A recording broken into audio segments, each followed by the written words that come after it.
20 കൊല്ലമായി തടവിൽ കഴിയുന്ന 30 തടവുകാരെ മോചിപ്പിക്കുകയാണ് കുവൈറ്റ്. അമീർ ഷെയ്ഖ് മിഷൽ അൽ അഹമ്മദ് അൽ ജാബിർ അസബാഹിന്റെ ഉത്തരവ് പ്രകാരമാണ് ഒരു വലിയ തീരുമാനം എടുത്തിരിക്കുന്നത്. ജയിൽ മോചനം കിട്ടിയ 30 പേരിൽ 17 കുവൈറ്റ് പൗരന്മാരും 13 പ്രവാസികളുമാണ്. കുവൈറ്റ് പൗരന്മാരെ 5 വർഷത്തേക്ക് ഇലക്ട്രോണിക് നിരീക്ഷണ വളയങ്ങൾ ധരിപ്പിച്ച് നിരീക്ഷിക്കും. പ്രവാസി തടവുകാരെ നാടുകടത്തൽ കേന്ദ്രങ്ങളിലേക്ക് മാറ്റിയിട്ടുണ്ട്. അവരെ ഉടൻ നാടുകടത്താൻ തീരുമാനിച്ചിരിക്കുകയാണ്.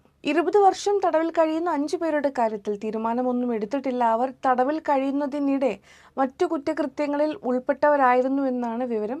ഏറ്റവും കൂടുതൽ കാലം തടവിൽ കഴിഞ്ഞത് കൊലപാതകത്തിന് 33 വർഷം തടവിൽ കഴിഞ്ഞ ഈജിപ്ഷ്യൻ പൗരനാണ്. ഇയാളെ ആദ്യം വധശിക്ഷയ്ക്ക് വിധിച്ചെങ്കിലും ഇരയുടെ കുടുംബം മാപ്പ് നൽകിയതിനെ തുടർന്ന് ശിക്ഷ ജീവപര്യന്തമായി കുറയ്ക്കുകയായിരുന്നു. കുവൈറ്റ് പൗരന്മാരിൽ ഏറ്റവും കൂടുതൽ കാലം തടവിൽ കഴിഞ്ഞത് മയക്കുമരുന്ന് കടത്തിന് 27 വർഷം ജയിലിൽ കഴിഞ്ഞയാളാണ്. മോചിക്കപ്പെട്ടവരിൽ ഭൂരിഭാഗവും കൊലപാതക കേസുകളിൽ ശിക്ഷിക്കപ്പെട്ടവരാണ്.